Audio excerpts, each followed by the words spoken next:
Hi, this is Labellerr, a data annotation platform that streamlines your ML workflows.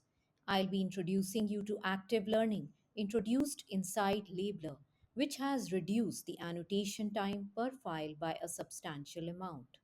For that, let's go to the label screen and label some of the images to create our active learning job. So let's get started. Let's label some images. And yeah, that's done. So I've already labeled some images for creating my job.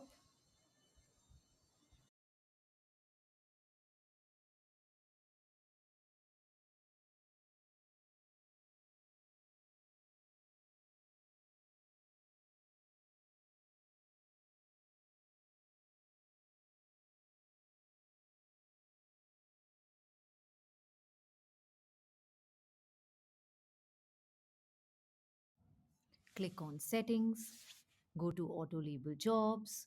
This is the job listing page. Now click on create new job to create a new active learning job. Now select the use case that is most applicable to your project, your data set. I'll go for image segmentation. Click on next. Now I've already selected the projects where the model would be deployed. I'll select the classes which would be used to train my active learning job. Now click on next and enter the job details like job name, job description and the number of epoch. Epoch is the number of iterative cycles of training that a model goes through. Now click on start job to start your active learning job.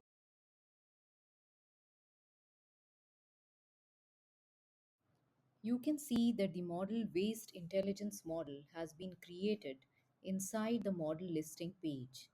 Now this model has to be attached with the project where I want to use this model.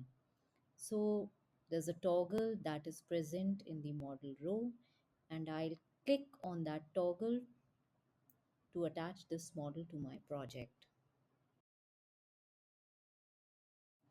Now switch to the labeling screen to access the model. Now inside the labeling screen, click on Use Auto Label. Select the model. Select the Get Prediction button corresponding to the model selected and you'll see that you'll get all your predictions in one go. It is as easy as that. You can check and review all the labels that you have received. So here I did add some new labels and I have received prediction corresponding to them and I can see that all the annotations are quite pixel perfect. I hope you enjoyed this explanatory video. Thank you so much. Thank you for being a patient listener.